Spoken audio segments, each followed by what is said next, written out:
Magandang tanghali po, oras na para sa maiinit na balita. Posible ngayong Nobyembre, may makukulong na raw na sangkot sa questionableng flood control projects. Yung po ay nagbibigay sa atin ng pag-asa na linggo na lang ang bibigangin natin o baka araw na lang, may makakasuhan na dahil nga non-bailable yung mga kasong ito, may makukulong na. Hindi na maghihintay ng Disyembre, ngayon ng November may makukulong na. Sa panayam ng unang balita sa unang hirit, sinabi ni DPWH Secretary Vince Dizon na posibleng magpapasko na sa kulungan ang mahigit 40 sangkot sa mga proyekto sa Bulacan at Oriental Mindoro. 26 sa kanila ang mula sa Bulacan. Ayon sa kalihim, sinabi ni Ombudsman Jesus Crispin Remulla kamakailan na ihahain ang mga kasong kriminal laban sa kanila ngayon o sa susunod na linggo. Idinetalya sa Senado ng Bureau of Customs kung papaano posibleng naipuslit ng mag-asawang Sara at Pacifico Diskaya ang nasa 30 nilang luxury cars. Ayon kay Customs Commissioner Ariel Nepomuceno, una rito ang pandaraya umano sa import entry ng sasakyan. Halimbawa, mare-record sa kanilang IT system ang pagpasok ng sasakyan sa pantalan pero kalaunan daw ay mabubura ang record. Pangalawa, nadadaya rin daw ang certificate of payment. Sa halip na bilhin ang certificate sa port kung saan pumasok ang sasakyan, binibili raw ito sa ibang pantalan para hindi matunton kahit imbestigahan. Bukod dyan, sinabi ni Nepomuceno na posible ring dayain ang x-ray images ng mga sasakyang inimport para palabasin na mas mura ito at hindi luxury car. Ginawa raw yan para mapababa ang babayarang buwis sa imported na sasakyan. Ibinahagi raw ni Nepomuceno sa Independent Commission for Infrastructure ang natuklasan nila sa luxury vehicles ng mga Diskaya. Pinagpapaliwanag na rin daw ng BOC ang 10 nitong tauhan na hinihinalang kasabwat sa pagpuslit ng mga sasakyan. Sinusubukan pa ng GMA Integrated News na kunin ang pahayag ng mga Diskaya kaugnay sa sinabi ng BOC. Kabilang na rin po sa mga iimbestigahan ng Independent Commission for Infrastructure ang mga proyektong kontrabaha sa Cebu. Kasunod po yan ang matinding pinsala roon ng Bagyong Tino. Balitang hatid ni Joseph Moro. 150 ang patay, 57 ang nawawala at mahigit 400 ang sugatan sa probinsya ng Cebu nang manalasa ang Bagyong Tino. Kung tutuusin, may 26 billion pesos na halaga ng mga flood control projects sa probinsya. 50 billion pesos pangaraw yan, sabi ni Department of Public Works and Highway Secretary Vince Dizon. Ngayon, pinaiimbestigahan na yan ni Independent Commission for Infrastructure o ICI Chairman Justice Andres Reyes Jr. ayon kay ICI Special Advisor General Rodolfo Azurin Jr. Bakit ganun yung nangyari despite sa napakalaki ng funding na dinala doon? We are now getting yung mga bid documents through the help of the CIDG and the NBI kasi meron silang subpoena power. Ibabangga namin yan doon sa actual na implementation ng mga projects. Sabi naman ni Dizon, may kabukod pang report ang DPWH sa Cebu na isisumitin nila sa ICI. Alam naman natin may master plan, hindi ba? Na pinakita yung Pangulo natin nung nag-briefing kami sa mga officials ng Cebu. 2017 yung master plan na yun. Pero imbes na yung mga proyekto na nakalagay sa master plan ng implement, hindi yun ang mga in-implement. We're already looking at the project components of the master plan and what were implemented and what were not implemented. Ang investigasyon sa Cebu na ginagawa ng Independent Commission for Infrastructure o ICI, bahagi ng mas malawak na investigasyon na ginagawa nito sa lampas 400 na mga suspected ghost flood control projects sa buong bansa. Nagpatawag ng high-level meeting ang ICI sa Camp Crame kasamang Armed Forces of the Philippines, Philippine National Police, Ombudsman, DOJ, DPWH at iba pang ahensya. Ang goal is to coordinate and validate yung current list. May mga teams na umiikot, pero kailangan bawat team kumpleto ng abogado, engineer, at kompleto yung access sa DPWH documents. Ayon kay Azurin, bubusisiin nila ang 80 sa mga ito dahil sangkot sa mga proyektong ito ang mga kontraktor na pinangalanan ng Pangulo na nakakuha ng pinakamaraming flood control projects. Merong focus. Joseph Morong nagbabalita para sa GMA Integrated News. Humina na po bilang low pressure area ang bagyong Uwan, ilang oras matapos pumasok ulit ito sa Philippine Area of Responsibility. Namataan po yan ang Pag-asa mahigit 400 kilometro north-northeast ng Itbayat, Batanes. Naglandfall na po ito sa Taiwan na nasa bahagi rin ng PAR. Wala na pong direktang epekto sa ating bansa ang nasabing sama ng panahon. At makakaasa po ngayon ng maayos na panahon ang Luzon kasama ang Metro Manila at malaking bahagi ng Visayas. Pero mga kapuso, posible pa rin po ang mga local thunderstorm. Mas mataas din ang tsansa ng ulan sa Eastern Visayas at buong Mindanao dahil po sa Intertropical Convergence Zone. 24 na lokal na opisyal ang posibleng sampahan ng reklamo ng Department of the Interior and Local Government matapos bumiyahe pa abroad kahit may banta ng Super Typhoon Uwan. Ayon kay DILG Secretary John Vic Remulla, posibleng sampahan ng gross insubordination at abandonment of duty ang mga opisyal. November 8 nang maglabas ng press release ang DILG na hinihimok ang mga local chief executives na suspindihin ang kanilang biyahe abroad.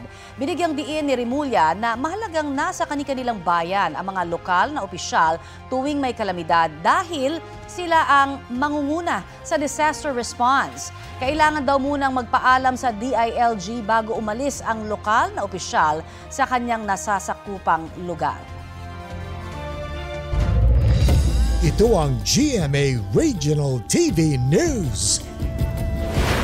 May init na balita sa Luzon, hatid ng GMA Regional TV. Nasawi po ang isang batang lalaki sa Casibo, Nueva Vizcaya dahil sa bagyong Uwan. Chris, anong nangyari dun sa bata? Connie, natabunan ng gubuhong lupa ang bahay ng 10 taong gulang na batang lalaki sa barangay Aloy. Na-recover ang katawan ng biktima mula sa putik na pumasok sa nasirang bahay. Nakaligtas naman ang 12 taong gulang na kapatid niya na kasama niyang natutulog ng magka-landslide. Sa Ilagan, Isabela naman, nagsisimula ng bumangon ang mga nasalanta ng bagyo. May ilang magsasakang nagbilad na ng inaning palay na nabasa sa kasagsagan ng masamang panahon sa pag-asang maisasalba pa yon.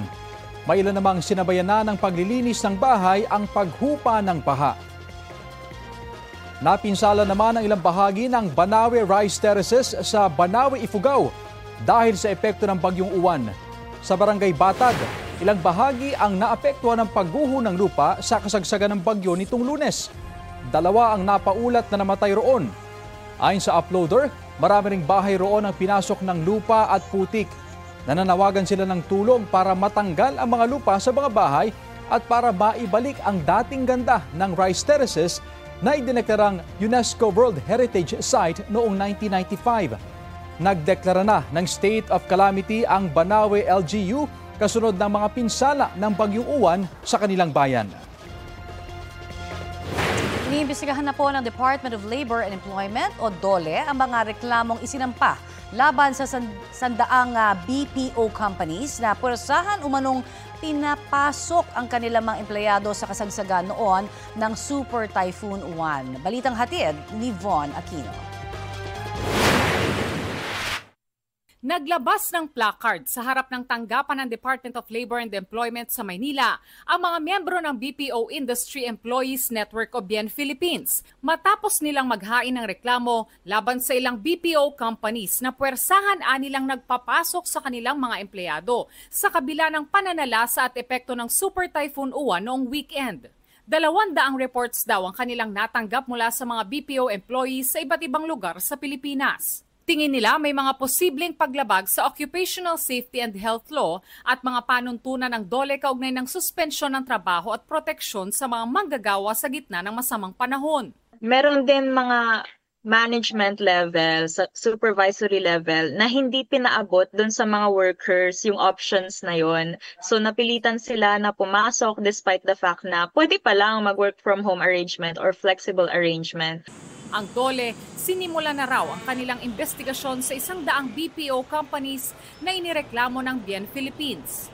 Meron lang ginawang pagpapatawag, for example sa NCR, nagharap-harap pa sila. So meron na at hihintayin na lang namin kung ano mga subsequent na mga action o report na itatagit ng mga regional offices kung saan nandoon nakalocate yung mga nakalista sa letter ng BIEN.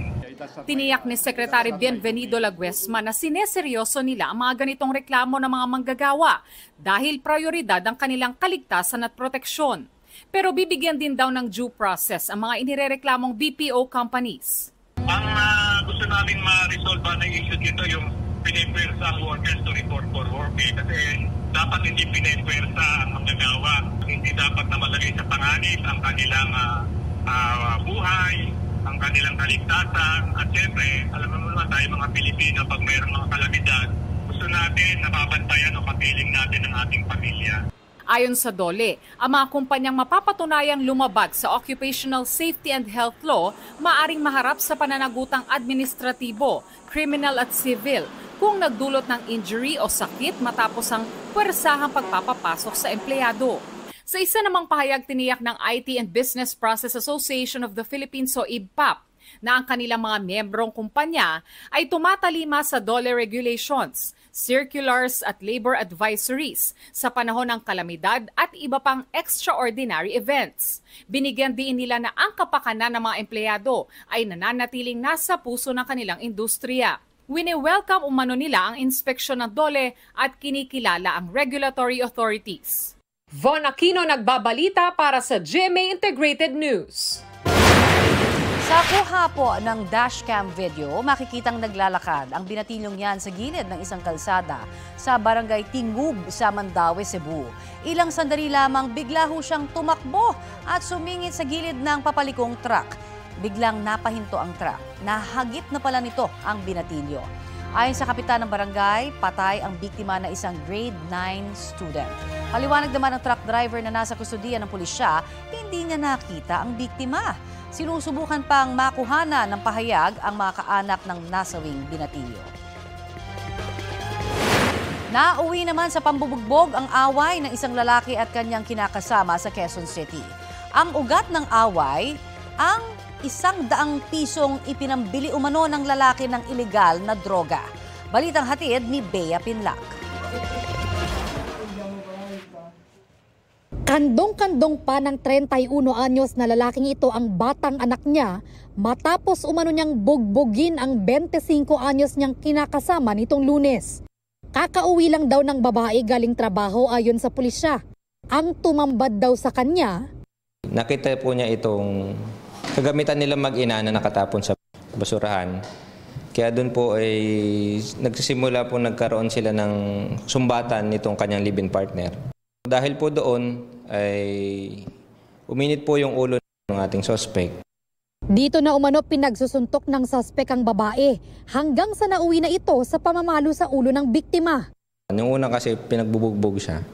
Tapos, yun nga, nakahanap siya ng pamalo. Yung ginagamit sa panlaba. So, nakuha nitong suspect natin at yun naman pinampalo sa ulo. Ang pinag-ugatan umano ng krimen, pagtatalo dahil sa 100 piso. Inabalitahan ho ng biktima natin na allegedly ay ginamit ho ito 100 piso sa pagbili ho niya ng illegal na droga. At kinabukasan naman ho ay dahil naman itinapon naman yung kagamitan nilang mag-ina sa basurahan. Hindi naman ho nakainom itong suspect natin. Hindi naman ho nagalaw yung anak po, hindi naman nadama yung anak. Binalik naman sa kanya yung 100. Medyo tinapon yung sir, nasa labas lang ng pinto namin. Aksidente lang yun, di pinalo. Nagagawan po kami ngayon, pagka hatak niya sa akin, dumiretso sa kanya. Hindi na pumalag ang suspect nang hulihin siya ng mga otoridad. Sinampahan siya ng reklamong paglabag sa batas kontra karahasan laban sa kababaihan at kabataan.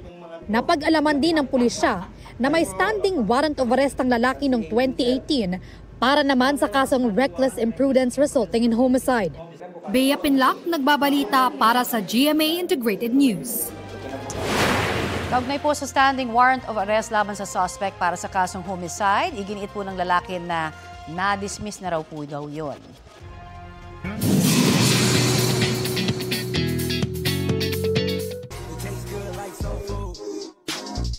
Self-care at wellness ang main priority ni Jack Roberto ngayon. Sa kanyang post, ipinakita pa ni Jack ang workout nila ng kapatid na si Sanya Lopez sa kanyang bahay. Dumaan yung months na puro taping, trabaho, minsan wala nang time mag-workout. And syempre, napapabayaan mo yung health mo, yung katawan mo. Pag nagkakaroon ng time na makapag-workout kami together, niyayaya ko sa bahay kasi parang isang kanto lang na may layo ng bahay ni Sanya sa bahay ko. Hinay-hinay na rin daw siya ngayong Burr month sa food intake, kahit na medyo mahirap dahil holidays. Last year, yan ang naging problema ko. Burr months, tapos yung project ko, January. Right now, kung may pagkakataon, ayoko nang parang sumagad ng kain or magpabaya ng weight ngayong this coming 2026 kasi baka bigla may project tas di ka ready, mas mahirap maghabol.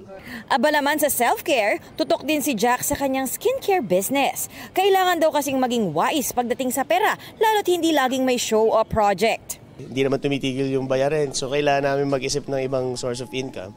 At the same time, accidentally, most of my friends kasi businessman.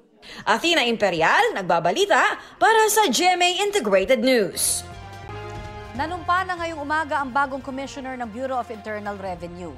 Siya po si Finance Undersecretary Charlito Mendoza.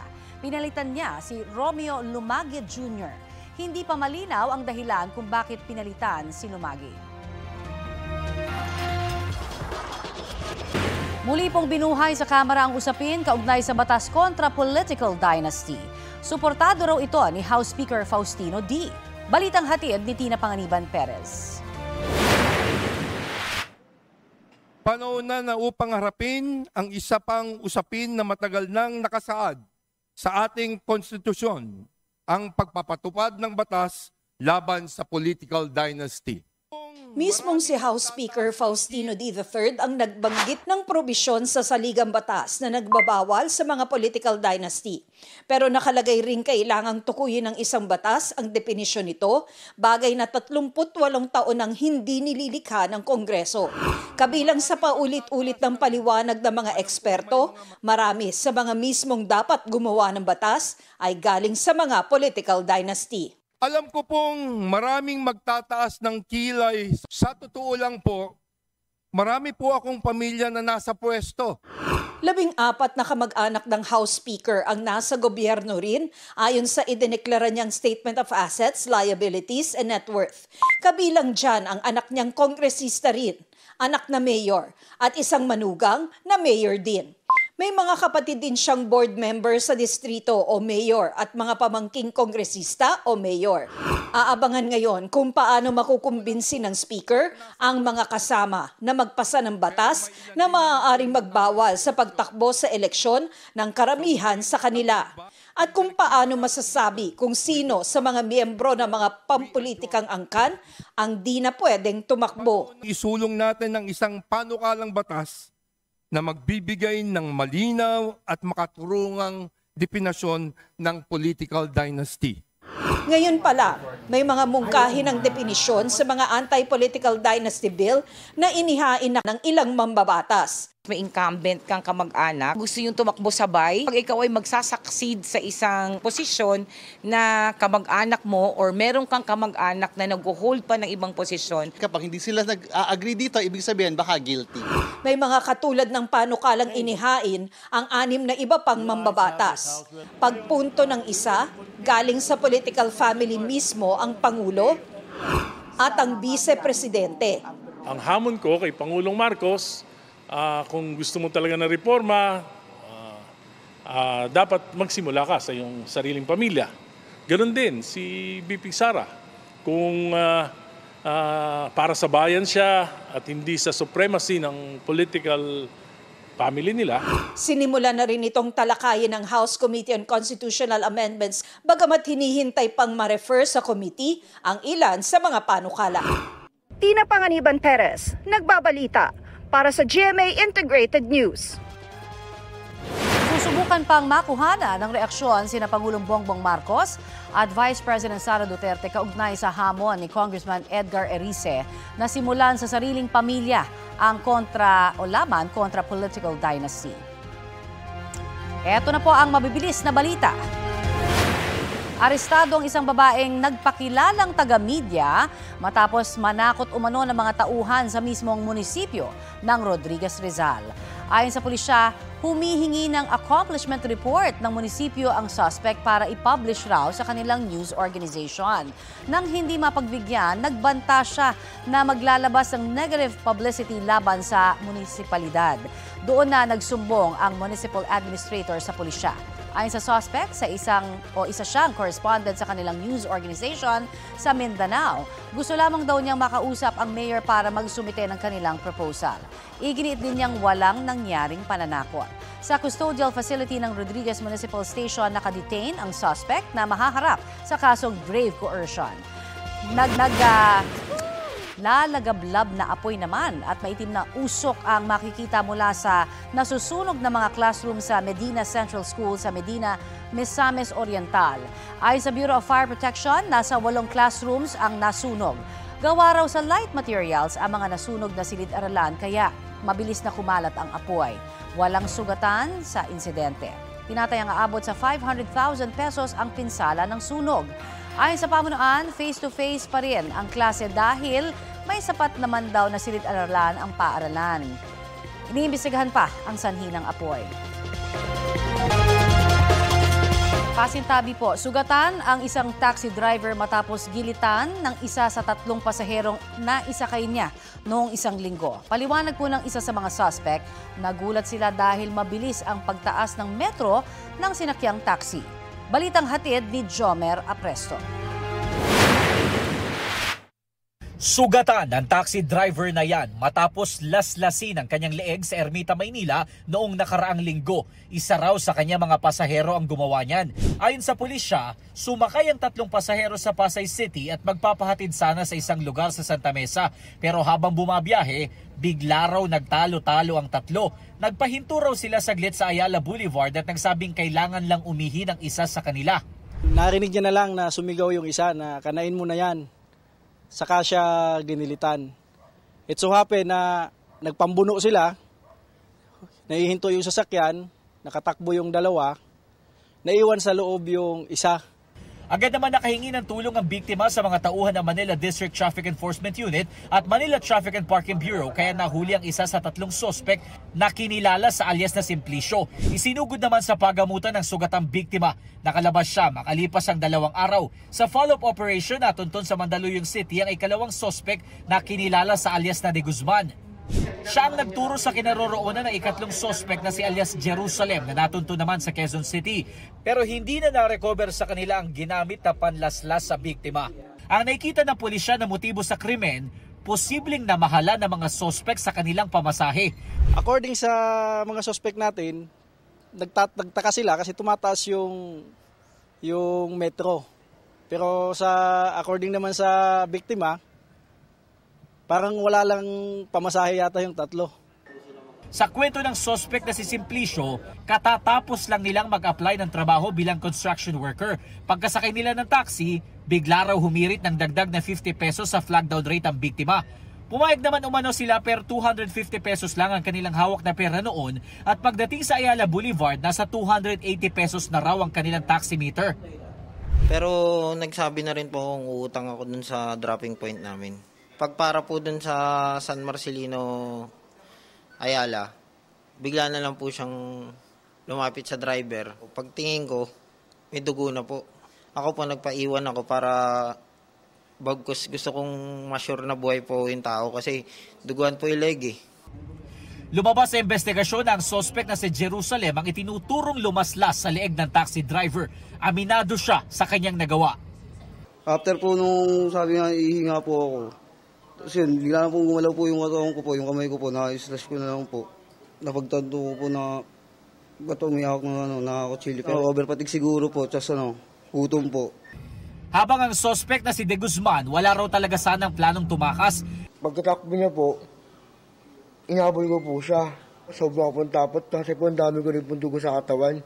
Hindi na po ako bumalik po kasi po inisip ko baka pumataong bayan po ako pag bumalik pa po ako.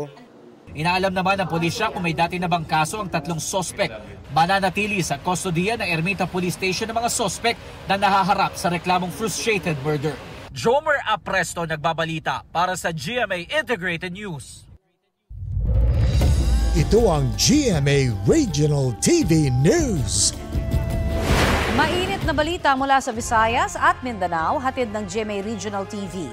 Sinisisi ng ilang taga-barangay Guadalupe sa Cebu City ang isang high-end residential project sa isang burol na dahilan daw ng pagbaha sa kanilang lugar.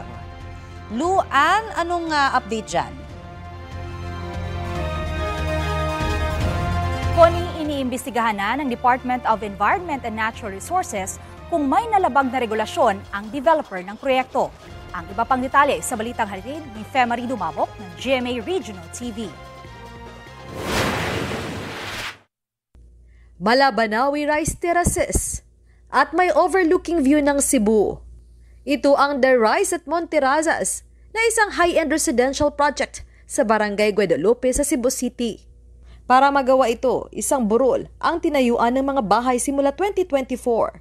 Sa video na kuha raw noong November 5, ipinasilip ng isang netizen ang itsura ngayon ng 3 ektaryang property. Kalikasan daw ang inspirasyon ng The Rice at Monterrazas. Ngunit, isa ito sa sinisisi sa paglubog ng Barangay Guadalupe nang manalasa ang bagyong Tino. Halos sumabot sa bubong ng mga bahay ang baha, na unang beses raw naranasan ng mga residente. Tingin nila na wala ang forest cover dahil sa pagputol ng mga puno, kaya dumiretso pababa sa kanilang mga bahay ang tubig ulan. Sa inyong ginudahan sa tugikan to tubigan, sir? Dito ginasbabaw gigikan, ma'am. Sa bukid ginagikan. Kaya nailagingon nga Monterrazas? Possible gid. Kaya wala may lain kay diri sa Guadalupe kay kana mong dalan da street kina igo ginasamo agid niya. Sabi ng DENR, may tree cutting permit ang developer. Pero pinuna rin ng ahensya ang dami ng nawalang puno sa lugar sa loob ng 3 taon. Sa Centro Cebu City, kasi meron tayong ginawa na tree inventory last in the year 2022. It recorded 745 trees. Ngayon, nung nag-conduct tayo ng interview last Friday, it appears na 11 na lang, 11 yung out of 745 na mga kahoy during the inventory. Meron talagang tree cutting permit yung proponent. Iniimbestigahan na ng DENR kung may nilabag ang developer sa kanilang Environmental Compliance Certificate at iba pang regulasyon. Nag-iimbestiga na rin ang lokal na pamahalaan ng Cebu City. Kung ingon sila atong i-close, then we will do that. Now, kung ingon nato kinahanglan inyo ning padak-an inyong catchment para sa kayuhan sa syudad o sa mga tao nga naa sa ubos, then we will let them do that. Sinusubukan pa naming kunin ang panig ng developer. Pinuntahan din ng GMA Integrated News ang tanggapan ng Monterrazas de Cebu, pero ayon sa gwardiya doon, walang pwedeng humarap sa team. Femari Dumabok ng GMA Regional TV, nagbabalita para sa GMA Integrated News. Sugatan ng 2 estudyante matapos tumilapon mula sa sinasakyan nilang tricycle sa Barangay Dato, Balabaran, Cotabato City.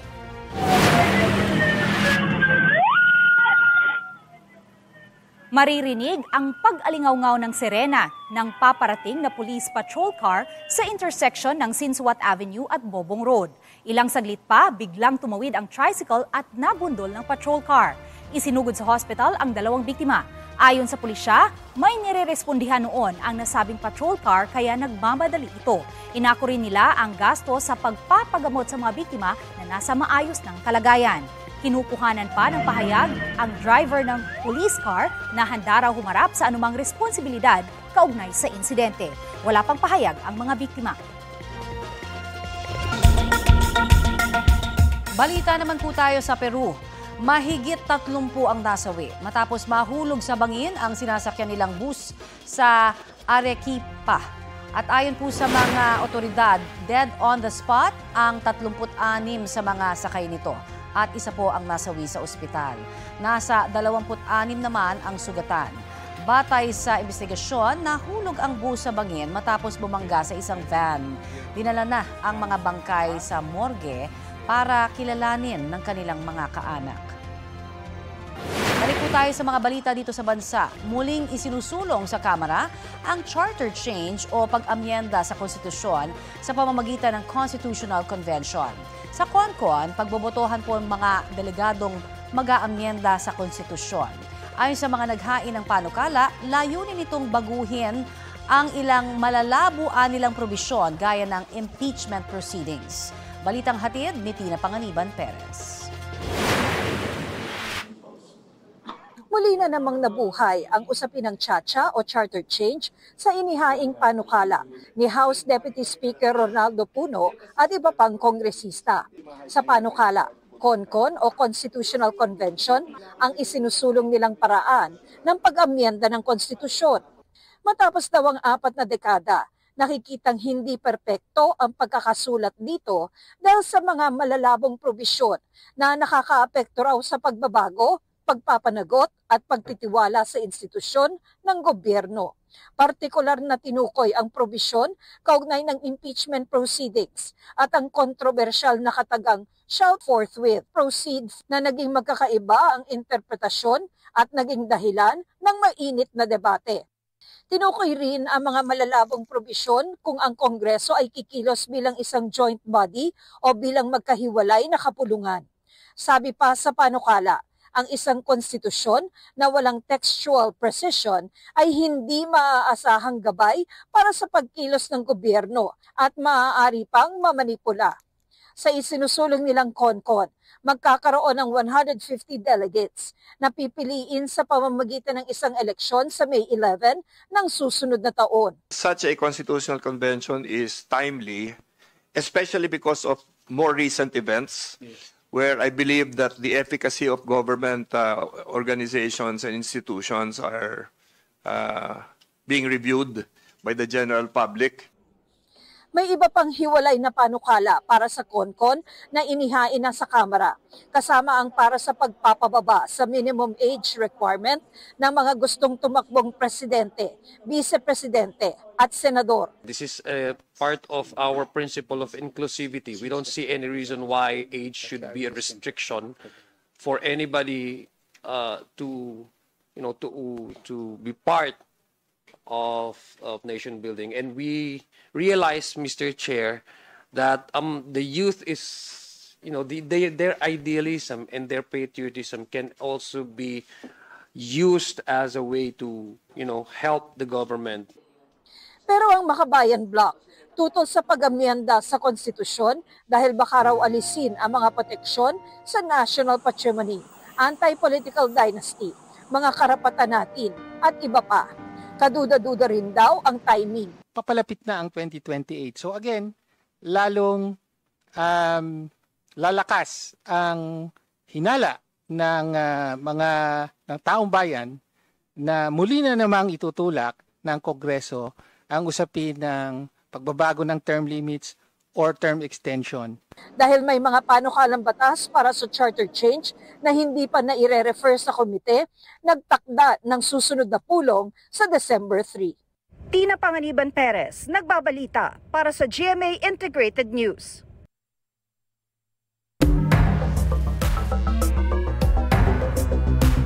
Mag-ingat sa mga nag-aalok ng notaryo.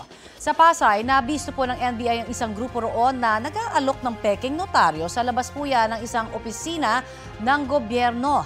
Arestado ang pumipirma sa mga peking dokumento, pati 3 kasama niyang nanghihimok na mga parokyano.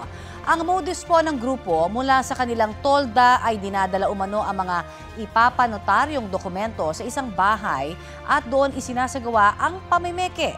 Na-discover rin na may pangtatak din po ang grupo sa ilalim ng pangalan ng isang abogado na prosecutor. Kahit walang pahintulot mula sa kanya, kumpiskado rin po ang computer at iba pang gamit pang notaryo. Umamin ang isa sa mga suspect at sinabing nagawa lamang niya ito para sa kanyang sakit. Walang pahayag ang iba pang suspect. Para wag ho tayong maging biktima ng mga peking notaryo, magtungo po sa korte at tanungin kung lisensyado ang nilapitan niyong taga-notaryo. Dapat ding tandaan na kailangang kaharap po ninyo ang abogadong magnonotaryo sa dokumento po ninyo. Arestado sa Valenzuela ang isang lalaking nag-trespass o pumasok sa isang tindahan at tinangka iyong pagnakawan. Giit po ng suspect, nagawa daw niya ang krimen para magkaroon ng pamasahe. Balitang hatid ni Bea Pinlac. Mabasa pa yung mga gamit. Nagkagulo sa tindahan na ito sa Valenzuela City pasado 1:00 ng madaling araw nitong Lunes. Nahuli kasi ang 21 anyos na lalaking yan nang pasukin niya ang tindahan at tinangka pa umanong pagnakawan. Ayon sa pulisya, mismong ang may-ari ng tindahan ang nagsumbong sa mga otoridad. Kanyang napansin na mayroong bukas na bintana sa kanyang tindahan. Dahilan sa kanyang pagsilip at napansin po niya na mayroong tsinelas at saka payong po doon sa loob. Agad po siyang kinutuban na mayroong tao sa loob. Agad rumisponde ang barangay at pulisya. Naabutan pa nila ang suspect sa tindahan. Gulo-gulo na po doon sa loob ng tindahan na co-located po doon sa bahay ng ating biktima. During that time na nahuli po siya, wala pa naman po siya nailabas o nanakaw mula sa tindahan. Aminado naman ang suspect sa krimen. Ang nagtulak umano sa kanya para gawin ito, kakulangan sa pera. Ginawa ko lang po kasi kailangan ko po ng pamasahe pa uwi. Wala po akong makuha ng trabaho po. Reklamong qualified trespass to dwelling ang isinampa laban sa suspect na hawak na ng Valenzuela City Police. Bea Pinlac, nagbabalita para sa GMA Integrated News. Hinahabol ng 2 lalaking yan ang isa pang lalaki sa kahabaan ng Market Avenue sa Barangay San Miguel, Pasig. Ilang saglit pa nadapa sa gitna ng kalsada ang hinahabol nila. Doon na siya hinataw ng pamalo sa katawan at ulo. Sinubukan pa niyang lumaban pero lumapit ang lalaking nakaputi at inundayan siya ng saksak. Tumakas po yung mga suspect. Dead on the spot naman ang biktima. Kalauna na aresto po ang lalaking nanaksak.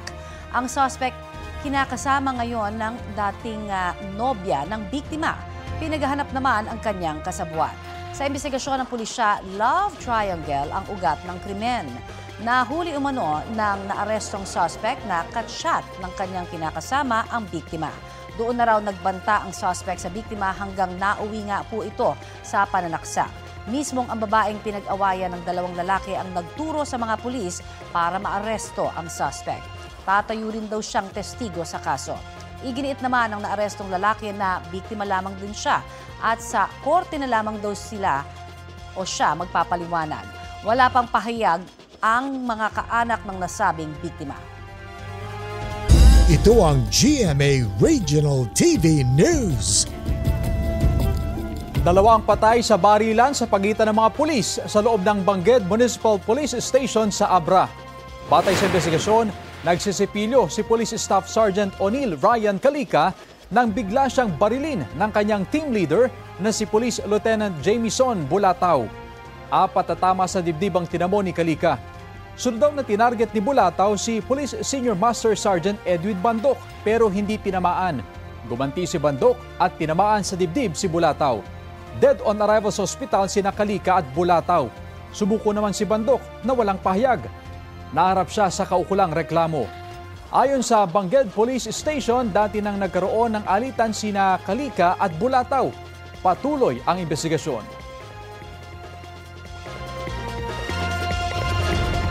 Nasira ng daluyong na dulot ng Bagyong Uwan ang seawall at kalsada sa isang barangay sa Santa Catalina, Negros Oriental. Kinordona na at nilagyan ng mga babala ang kalsadang yan sa barangay Poblasyon. 2 lane ng kalsada ang hindi na madaanan dahil sa tindi ng pinsala. Ayon sa mga residente, nasira na rin ang naturang kalsada noong nakaraang taon dahil sa bagyo. Kaya tingin nila substandard ang proyekto. Ayon naman sa DPWH 3rd Engineering District ng probinsya, standard yan ng road concreting at seawall. Yan daw ang disenyong ipinatutupad sa buong bansa. Ongoing na ang pagsasaayos sa napinsalang bahagi ng kalsada.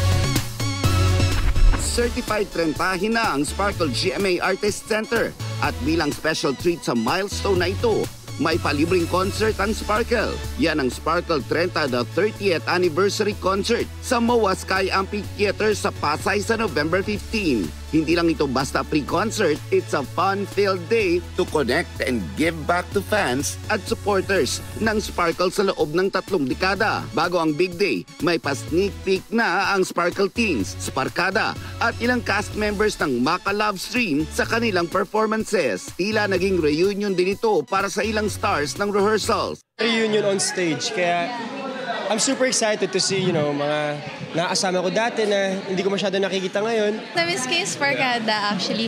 And since anniversary nga ng GMA, hindi lang namin siya sinaselebrate kasama ng mga artists, but kasama din ng mga fans. Makakasama nila sa star-studded events sina Asia's multimedia star Alden Richards, Kapuso Primetime Princess Barbie Fortesa, Kapuso Beauty Queen Michelle D, Asia's Limitless star Julian San Jose, Kapuso Ultimate Heartthrob Miguel Tan Felix, Kapuso It Girl and Global Endorser Gabby Garcia, Undeniable star Rita Daniela, star of the new gen Jillian Ward, Kapuso Total Heartthrob Raver Cruz, at Stars on the Floor Ultimate Dance star Rogen Cruz. Present din ang well-loved new generation ng Sangres na sina Angel Guardian, Kelvin Miranda, Faith Da Silva, at Kapuso Prime Gem Bianca Umali, together with Cloud7, Sparkle Campus Cuties, Pinoy Big Brother Celebrity Collab Edition Sparkle Housemates, at marami pang iba. Don't worry, Team Bahay, dahil mapapanood ang live stream ng concert sa TikTok Live Philippines at Sparkle TikTok account. Nelson Canlas nagbabalita para sa GMA Integrated News. Samantala, humina ang halaga ng piso kontra dolyar. Nagsara po kahapon ang palitan sa panibagong all-time low na 59 pesos and 17 centavos. Mas mababa po yan sa 59 pesos and 13 centavos na naitala noong October 28. Wala pang bagong pahayag ang Bangko Sentral ng Pilipinas kaugnay nito. Pero una nang nilang sinabi na maaaring sinasalamin ng paghina ng piso ang pangamba ng merkado sa posibleng pagbagal ng ekonomiya, bunsod ng kontrobersya sa infrastructure projects.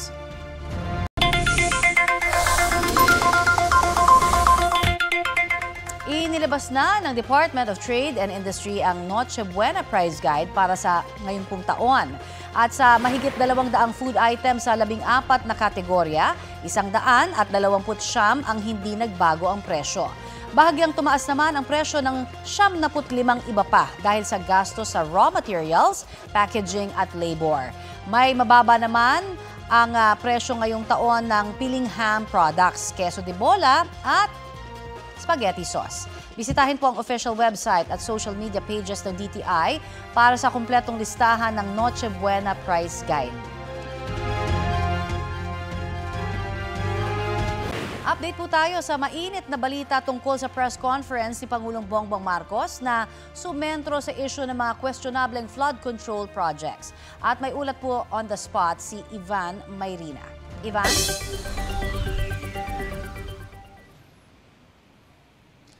Connie, mahigit 3 buwan mula ng bitiwan ng mga katagang mahiya naman kayo na naglantad sa mga anomalya sa mga flood control projects, ay nagbigay ng report si Pangulong Bongbong Marcos kung ano na ang ginawa ng kanyang administrasyon tungkol sa isyong ito. Una, para panagutin ang mga may sala. Pangalawa, para bawiin ang mga ninakaw na pondo ng bayan. At pangatlo, ang mga reformang ipinatutupad para hindi na maulit ang ganitong kalakaran. Nagilaman na ng balita ang mga reklamong isinampa laban sa mga dating opisyal ng DPWH tulad ni Henry Alcantara, Bryce Hernandez at JP Mendoza ng Bulacan Engineering District, mga kontraktor na gaya ng mag-asawang Diskaya at ilang mga senador at kongresista. Natanong ang Pangulo tungkol sa dating Appropriations Committee Chairman Zaldico na ngayon nasa ibang bansa at ang pinsang si dating House Speaker Martin Romualdez. Sagot ng Pangulo, oras na masampahan ng reklamo si Zaldico, agad kakanselahin ang kanyang passport at gagawa ng hakbang ang pamahalaan para siya ay agad na mapabalik sa bansa.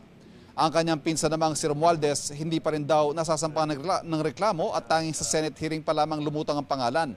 Pero gitang Pangulo, tulad ng nauna na niyang sinabi, walang immune at walang sinisino sa pananagutan sa usapin ng katiwalian sa flood control, pero hindi raw magsasampa ng reklamo ng basta-basta lang at lahat dapat may matibay na ebidensya para matiyak na ang mga tunay na may sala ay mananagot.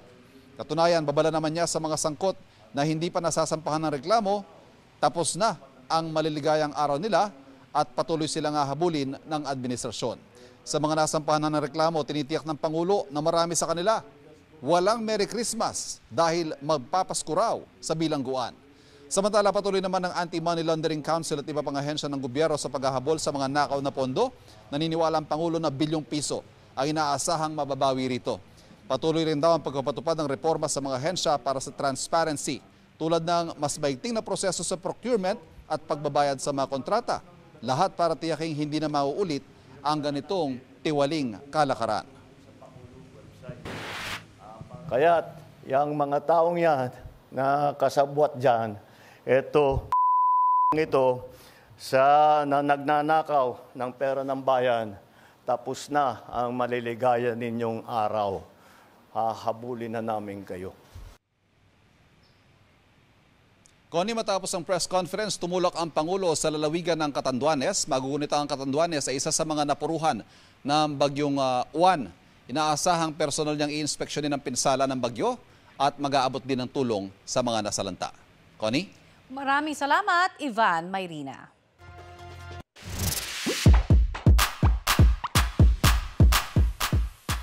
Nagpamangha ang pambihirang Aurora Borealis o Northern Lights na nasaksihan sa iba't ibang lugar sa Italy at Amerika. Kabilang po riyan ang mga nakuna ng isang Pinoy U-Scooper sa Rosemount, Minnesota. Tila sumasayaw raw sa mata ang matitingkad at sari-saring kulay sa kalangitan. Pink at green din ang kulay ng Aurora Borealis na nakunan sa Johnston at Perry sa Iowa. Bright red naman ang Northern Lights na nabuo sa Matterhorn Mountains sa Italy. Kontrast pa ang kulay nito sa kabundukan sa napapaligiran ng niebe.